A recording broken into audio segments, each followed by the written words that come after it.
miya. Ɗanyen kifi a yi jalab a yi rice. Ɗanyen kifi na miya a yi jalab a yi jar miya. Hajiya ga ɗanyen kifi na miya. Miya. Sai ɗanyen kifi na miya hajiya a yi fate a yi jalab a yi rice a yi jar miya a yi miya stew. Sai ɗanyen kifi na miya. Bara mu ga? Bara shiga wannan layin. Sai ɗanyen kifi na miya. Miya, a yi jar miya a yi kifi a yi rice.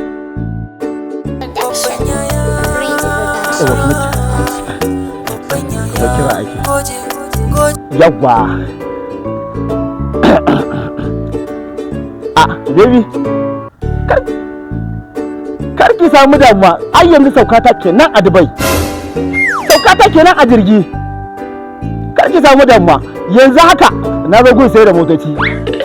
Motoci guda 6 zan siya wa yaran nan na. Kar ki samu damuwa. Yanzu magana odar motocin ake yanzu nan da nake miki. Ina gun siyan motar.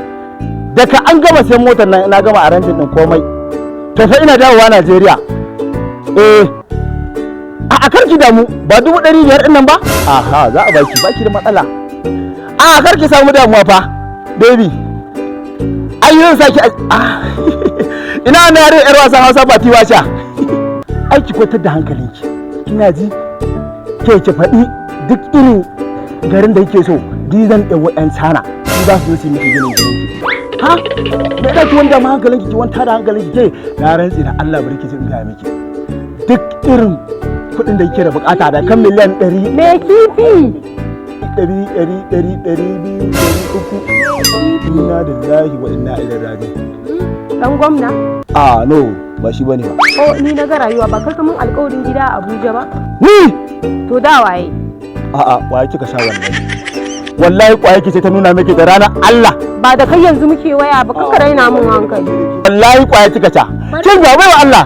Wallahi wuyi kika sha. Ka manta da wano ne yanzu bari in kira ka sai in bambance maka gaskiya da ƙarya. Wallahi Allah kwaye kika sha. Da rubbe tsage ranar Allah. Kin zo ki sha kwaye ki ce wai da nake magana.